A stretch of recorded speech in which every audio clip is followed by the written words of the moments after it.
નમસ્કાર વાલા વિદ્યાર્થી મિત્રો, આજે આપણે જોવાના છીએ પ્રથમ પરીક્ષા માટે બરાબર ધોરણ 10 2026 વિજ્ઞાન વિષયના પહેલાં જ આપણે MCQ જોવાના છીએ બરાબર.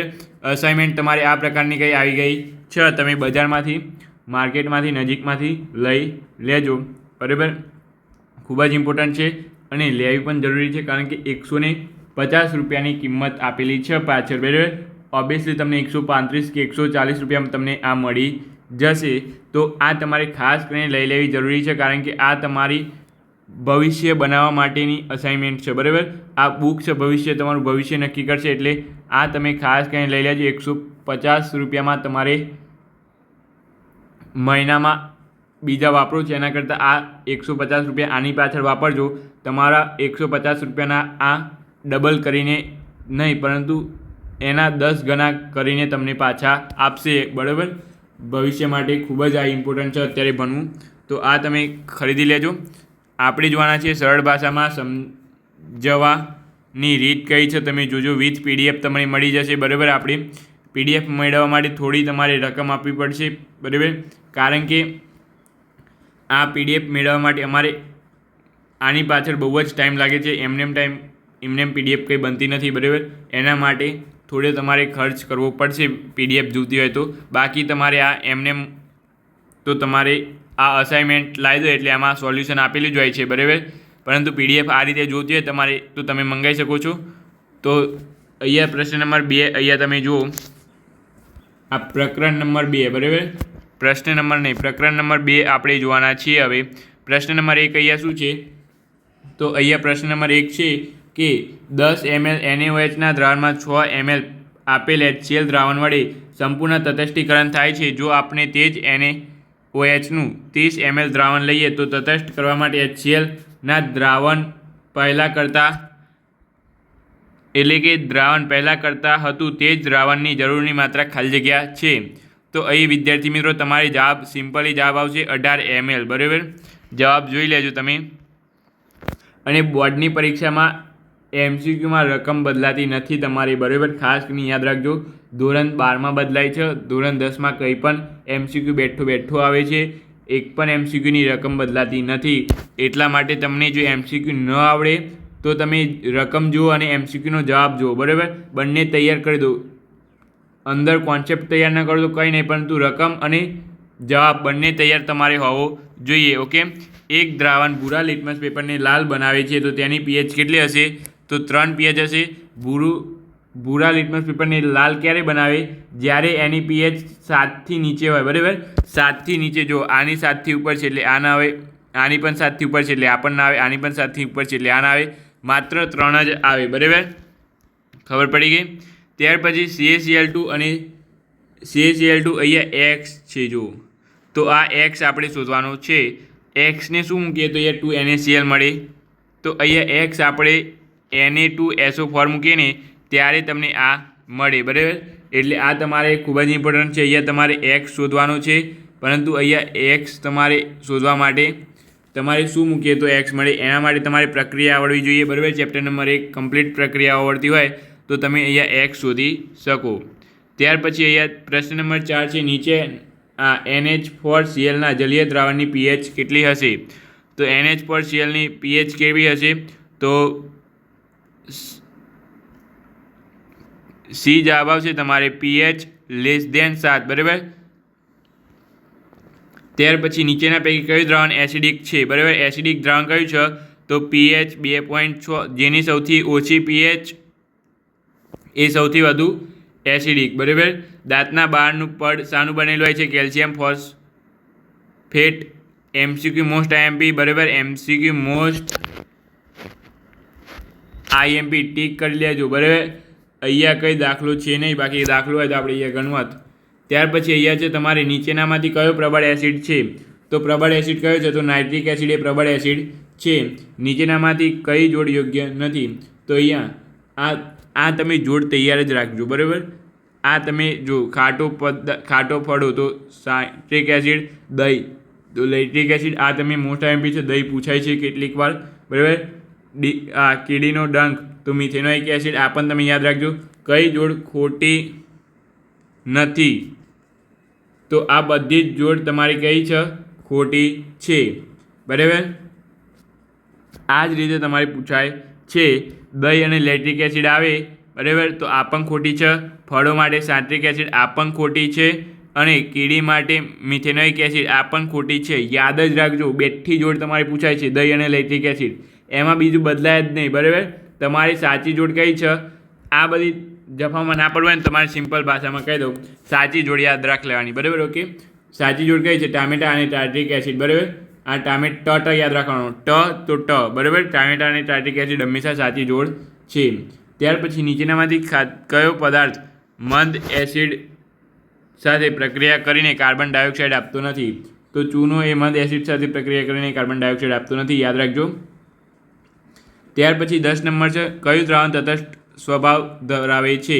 તો અહીં તમારે જવાબ આવશે મીઠું એ તટસ્થ સ્વભાવ ધરાવે છે. NaCl પણ હોઈ શકે. બરાબર, અહીંયા તમારે નામ પણ આપી શકે. બરાબર, NaCl અહીંયા નામ આપેલા છે મીઠાનું જલીય દ્રાવણ. બરાબર, પરંતુ અમુક વાર NaCl એક્વાયર્સ લખેલું હોય. બરાબર, આ રીતે જો હું તમને લખીને બતાવું અહીંયા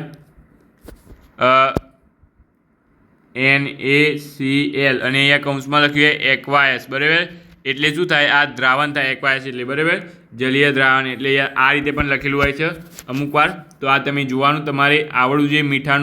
મીઠું એટલે શું કહેવાય? NaCl. બરાબર, યાદ રાખજો. લીંબુમાંથી કયો એસિડ? લીંબુમાં કયો એસિડ હોય છે? તો લીંબુમાં સાર્ટ્રિક એસિડ હોય છે. તમે ખાસ કરીને યાદ રાખજો. અને ટામેટામાં કયો એસિડ હોય? ટાર્ટ્રિક એસિડ હોય. ઓકે.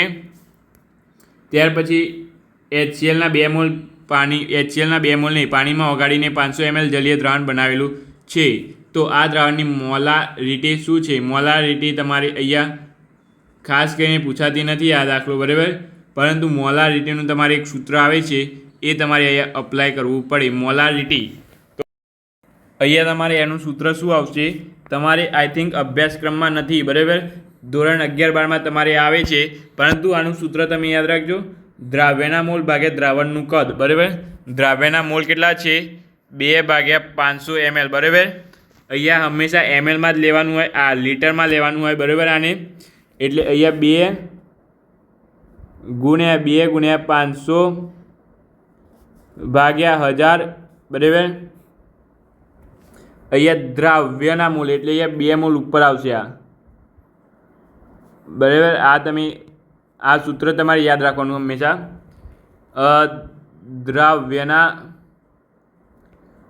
મોલ ભાગ્યા દ્રાવ્યનું આણ્વીય દ્રાવણનું કદ. દ્રાવણનું કદ. બરાબર, આ તમારે સૂત્ર હંમેશા યાદ રાખવાનું. આનું સૂત્ર છે. અને દ્રાવણનું કદ હંમેશા લીટરમાં લેવાનું. બરાબર, તો અહીં આપણે જોઈ લઈએ હવે દ્રાવ્યનું દળ કેટલું છે? તો દ્રાવ્યનું દળ 2 છે. બરાબર, 2 મોલ ગુણ્યા અહીંયા mlમાં આપેલું છે એટલે અહીંયા નીચે 500 લખી દઈએ. આપણે હંમેશા લીટરમાં લેવાનું, લીટરમાંથી mlમાં ફેરવવા તો ભાગ્યા 1000 કરવા પડે.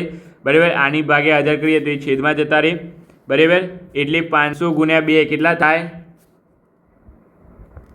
500 × 2 એટલે 500 × 2 1000 થઈ જાય. એટલે 2 × 2 કેટલા થઈ જાય? 4 મોલ. બરાબર, સિમ્પલી સો જવાબ છે તમને. આ તમારે 11મા ધોરણમાં કમ્પ્લીટ ટોપિક વાઇઝ ભણવાનું આવે છે. ધોરણ 12માં પણ તમારે આનો એક આ રીતે જ MCQ પૂછાય છે. ધોરણ 12ની બોર્ડની પરીક્ષામાં પણ આનો એક MCQ પૂછાય છે. પ્રકરણ નંબર 3 જોઈ લઈએ હવે. તો અહીંયા તમારે વિસ્થાપન જોડ કઈ છે એ તમારે અહીંયા જણાવવાની છે. તો AgNO3નું દ્રાવણ અને કોપરનું દ્રાવણ. બરાબર, આ વિસ્થાપન પ્રક્રિયા છે. તમને આનું શું કહેવાય? ચાંદીનું ધાતુ ને એનું તમારે સંજ્ઞાઓ આવડવી જોઈએ. બરાબર, કોપરની, એલ્યુમિનિયમની, ચાંદીની, કોપરની. બરાબર, તો તમે આ કરી શકો. બાકી તમારે તુક્કો મારવો પડે. ત્યાર પછી અહીંયા છે ઓરડાના તાપમાને કયું ધાતુ પ્રવાહી સ્વરૂપમાં અસ્તિત્વ ધરાવે છે? તો પારો. મોસ્ટ આઈએમપી પૂછાશે. બરાબર, આવું એક MCQ ખાસ કરીને તૈયાર કરી દેજો. ઓરડાના તાપમાને પ્રવાહી ધાતુ કઈ? પારો કાં તો મર્ક્યુરી. બરાબર, પારો અને મર્ક્યુરી. બરાબર, અહીંયા મર્ક્યુરી લખી દેજો તમે. ત્યાર પછી એક તત્વ સાથે પ્રક્રિયા કરીને ઊંચું ગલનબિંદુ ધરાવતું સંયોજન આપે છે. તો આ સંયોજન પાણીમાં દ્રાવ્ય છે. તો આ તત્વ કયું હોઈ શકે? તો આ તત્વ કેલ્શિયમ હશે. બરાબર, કેલ્શિયમ. 4 નંબર છે ઉષ્માના ઉત્તમ વાહકો તરીકે કઈ ધાતુનો ઉપયોગ થતો નથી? તો ચાંદીનો ઉપયોગ થતો નથી. નીચેનામાંથી કઈ ધાતુઓનું શુદ્ધિકરણ વિદ્યુત વિભાજન શુદ્ધિકરણથી થાય છે? તો અહીંયા AU અને CU, બરાબર. યાદ રાખજો. નીચેના પૈકી કઈ પ્રક્રિયા શક્ય નથી? તો અહીં શક્ય નથી. તો કઈ પ્રક્રિયા શક્ય નથી? તો અહીંયા ત્રીજી પ્રક્રિયા શક્ય નથી. Fe plus CuSO4 gives FeSO4 વત્તા Cu, બરાબર. આ શક્ય નથી, જોજો તમે. ત્યાર પછી પ્રકરણ નંબર 5ના અહીંયા તમારી છે મનુષ્યના મૂત્રપિંડ એ ખાલી જગ્યા સાથે સંકળાયેલ એક તંત્રનો ભાગ છે. તો ઉત્સર્જન, બરાબર. ખાલી જગ્યા પાયરુટના વિઘટન થવાથી કાર્બન ડાયોક્સાઇડ, પાણી અને ઉર્જા ઉત્પન્ન કરે છે. તો કણાભ સૂત્ર. વનસ્પતિમાં જલવાહક માટે ખાલી જગ્યા જવાબદાર છે. તો અહીંયા પાણીના વહન માટે જવાબદાર છે, બરાબર. વનસ્પતિઓમાં જલવાહક ખાલી જગ્યા માટે જવાબદાર છે. તો પાણીના વહન માટે, બરાબર. ખાસ કરીને યાદ રાખજો. મનુષ્યમાં પ્રોટીનનું પાચનની શરૂઆત ક્યાંથી થાય છે? તો જઠરથી થાય છે, બરાબર. જઠરથી મુખ ટીક કરીને ના આવતા, મુખ નહીં આવે. ઓકે, જવાબ આવશે તમારી જઠર. ત્યાર પછી પિત્તનો સંગ્રહ કરતું અંગ કયું છે? પિત્તનો સંગ્રહ કરતું અંગ કયું છે? તો અહીં યકૃત, બરાબર. અહીંયા યકૃત આવે તમારે. તથા અહીં સંગ્રહ પિત્તાશયમાં થાય છે, બરાબર. યકૃત એટલે પિત્તાશય જ કહી શકાય. અહીંયા જવાબ તમારે આપે છે યકૃત, પરંતુ નોંધ અહીંયા તમારે આપેલી છે સંગ્રહ પિત્તાશયમાં થાય છે, બરાબર. પિત્તનો સંગ્રહ પિત્તાશયમાં થાય એટલું તમારે યાદ રાખવાનું. અહીંયા આમાં ભૂલ લાગે છે મને, બરાબર, કારણ કે એ નોંધ આપેલી છે જુઓ આપણી. ત્યાર પછી અહીંયા મનુષ્યમાં O2 યુક્ત રુધિરના પરિવહનનો સાચો માર્ગ કયો છે? તો અહીંયા ફેફસાથી ફૂફૂસ શિરા. આ તમને હૃદયની જે આકૃતિ છે ને એ તમને આવડવું જોઈએ. હૃદયનો 4 માર્ક્સનો મોસ્ટ MP દાખલો છે તમારે. આ દાખલો કે આ પ્રશ્ન એ થિયરી તમારે તૈયાર કરી દેવાની, તો આ તમને આવડી જશે બેઠો, બરાબર.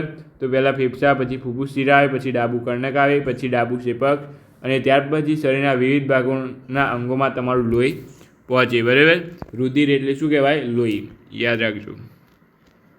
કયા પ્રાણી ઓક્સિજનયુક્ત અને ઓક્સિજનવિહીન રુધિરના મિશ્રણ થવાની સ્થિતિ સહન કરી શકે છે? તો ઉભયજીવી, બરાબર.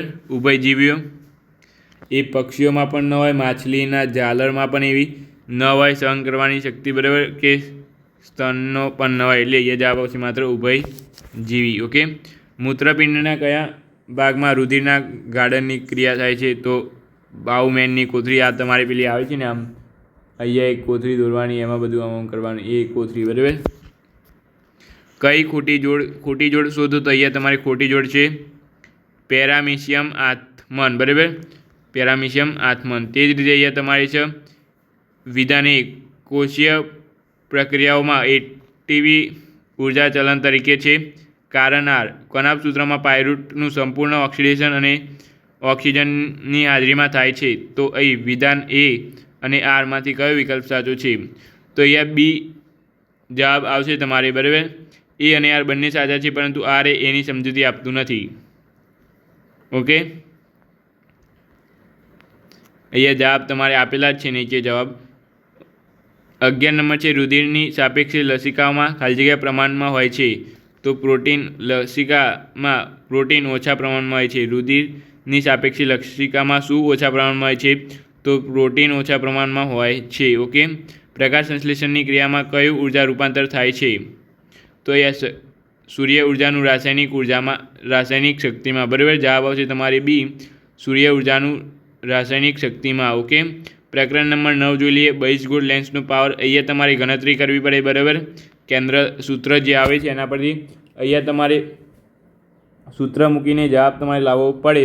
બહિર્ગોળ લેન્સનો પાવર 5D છે, તો તેની કેન્દ્ર લંબાઈ કેટલી થશે? બરાબર. તો અહીં કેન્દ્ર લંબાઈ 20 સેન્ટીમીટર થશે. ત્યાર પછી અહીંયા એક અંતર્ગોળ અરીસા વડે મળતું પ્રતિબિંબ આભાસી અને ચત્તુ અને વસ્તુ કરતાં મોટું દેખાય છે. તો વસ્તુનું સ્થાન ક્યાં હશે? તો અહીંયા વસ્તુનું સ્થાન તમારે અરીસાના ધ્રુવ અને મુખ્ય કેન્દ્રની વચ્ચે હશે. યાદ રાખજો, આ જ MCQ તમારે બેઠો 12માં પણ પૂછાય છે, બરાબર. આવા જ MCQ તમારે 12માની બોર્ડની પરીક્ષામાં પણ પૂછાય છે, બરાબર. એમાં પણ અરીસો અંતર્ગોળ આ જ આવે છે, સેમ આ જ બનવાનો હોય છે, ખાલી એમાં એક કોન્સેપ્ટ વધારે હોય છે. એટલા માટે તમે આ ખાલી યાદ રાખજો. અરીસા દોરતા તમને આવડવા જોઈએ, અરીસાની સમજૂતી આવડવી જોઈએ, વસ્તુ અંતરને શું કહેવાય, કેન્દ્ર લંબાઈને શું કહેવાય, બરાબર. આ બધું જ તમને આવડવું જોઈએ. તો એ ખાસ કરીને જોઈ લેજો. શબ્દકોશમાં જોવા મળતા નાના અક્ષરોને વાંચતા તેમાં તમે નીચેના પૈકી કયા લેન્સનો પસંદ કરશો? તો અહીંયા તમે 5 સેન્ટીમીટર કેન્દ્ર લંબાઈવાળા બહિર્ગોળ લેન્સનો તમે ઉપયોગ કરશો, બરાબર. ત્યાર પછી સમતલ અરીસાની સામે વસ્તુ 40 સેન્ટીમીટર અંતરે મૂકતા અને વસ્તુ અને તેના પ્રતિબિંબ વચ્ચેનું અંતર કેટલું થશે? તો એ 80 સેન્ટીમીટર થશે, બરાબર. 40 સેન્ટીમીટર હોય તેના ડબલ થઈ જાય 80 સેન્ટીમીટર, બરાબર. અહીંયા તો 10 સેન્ટીમીટર, 20 સેન્ટીમીટર, 25 સેન્ટીમીટર, 50 સેન્ટીમીટર લંબાઈ ધરાવતા લેન્સ પૈકી કયા લેન્સનો પાવર સૌથી વધુ હશે? તો અહીંયા 10 સેન્ટીમીટર લેન્સનો સૌથી વધુ હશે, બરાબર. આ તમારે યાદ રાખવાનું. ગોલીય અરીસા અને વક્રતા કેન્દ્ર સંબંધ શું છે? આ સંબંધ તમારે પૂછાય છે R = 2F. ધોરણ 12માં બેઠો દાખલો પ્રશ્ન બોર્ડની પરીક્ષામાં આ પ્રશ્ન પૂછાય છે. 2 માર્ક્સમાં પૂછાય છે. અહીંયા MCQ સ્વરૂપે છે, ત્યાં 2 માર્ક્સમાં પૂછાય છે કે ગોલીય અરીસા અને વક્રતા ત્રિજ્યા R અને કેન્દ્ર લંબાઈ વચ્ચેનો સંબંધ દર્શાવતું સૂત્ર R = 2F સાબિત કરો. 2 માર્ક્સમાં બોર્ડની પરીક્ષામાં ધોરણ 12, બરાબર. તો ધોરણ 10માં પણ પૂછાશે જ, તૈયાર કરી દેજો, બરાબર. ખાસ કરીને યાદ જ રાખવાનું R = 2F. ધોરણ 12માં તમારે આ આવશે બનવાનું, કે અત્યારથી કહું છું ધોરણ 12માં તમારે આ બનવાનું આવશે. ત્યાર પછી પ્રકરણ નંબર 10 જોઈ લઈએ. માનવ આંખ ખાલી જગ્યાના પ્રતિબિંબ પર રચાય છે, તો નેત્રપટલ પર રચાય છે. આંખના લેન્સની કેન્દ્ર લંબાઈમાં ફેરફાર ખાલી જગ્યા કરે છે, તો સિલિયરી સ્નાયુઓ કરે છે. પ્રિઝમ વડે થતા શ્વેત પ્રકાશનું વિભાજનમાં કયા રંગનો સૌથી વધુ વિચલન પામે છે? તો જાંબલી રંગ સૌથી વધુ વિચલન પામે છે. અહીંયા ધુમ્મસ, ધૂળ અને ધુમાડો દ્વારા કયા પ્રકારનું ન્યૂનતમ પ્રકીર્ણન થાય છે? તો અહીંયા લાલ રંગનું ન્યૂનતમ પ્રકીર્ણન થાય છે, બરાબર. આંખની ગુરુદ્રષ્ટિની ખામી માટે નીચેનામાંથી કયું વિધાન સાચું છે? તો અહીંયા નજીકની વસ્તુઓ સ્પષ્ટ દેખાતી નથી, બરાબર, એ સાચું છે. ત્યાર પછી નીચેનામાંથી કઈ અસર પ્રકાશના પ્રકીર્ણનની ઘટના વડે સમજાવી શકાતી નથી? અહીંયા શું કીધું? સમજાવી શકાતી નથી, બરાબર. તો સમજાવી શકાતી નથી, તો વહેલો સૂર્યોદય સમજાવી શકાતો નથી. આ તમે યાદ રાખજો ખાસ કરીને. અહીંયાની પાછળનો જે શબ્દ હોય ને MCQમાં નથી છે, એમાં તમારે ખાસ કરીને ધ્યાન રાખવાનું, બરાબર. અમુક વાર એવું પૂછાય કે આપેલ ખાલી જગ્યા પૂર્ણ કરો, બરાબર. એમાં પાછળ તમારે છે અને નથી, એમાં તમે જો ભૂલ કરી દીધી ને તો જવાબ બદલાઈ જાય, બરાબર આખું. તો બસ આટલે સુધી MCQ હતા. તો બસ આટલે સુધી MCQ આપણે જોયા. MCQ સારા લાગ્યા હોય, બરાબર, તો તમે વિડીયોને લાઇક, શેર, સબસ્ક્રાઈબ કરી દેજો. આગળ આપણે પ્રશ્ન નંબર 2 ખાલી જગ્યાઓ જોવાના છીએ, બરાબર. તો ચાલો આજના વિડીયો માટે આટલું રાખીએ છીએ. મળીશું આ વિડીયો સાથે. Thank you so much. Video જોવા તમારો ખૂબ ખૂબ આભાર. અને જેને અત્યાર સુધી વિડીયો જોયો એ આપણા નીચે વોટ્સઅપ ગ્રુપમાં લિંક છે, ત્યાં જોડાઈ જજો. કારણ કે દરેક પ્રશ્નોની તમને ત્યાં PDF નહીં પરંતુ ફોટા મળી રહેશે. ઓકે, તો બસ આપણે મળીને આ વિડીયો સાથે. Thank you.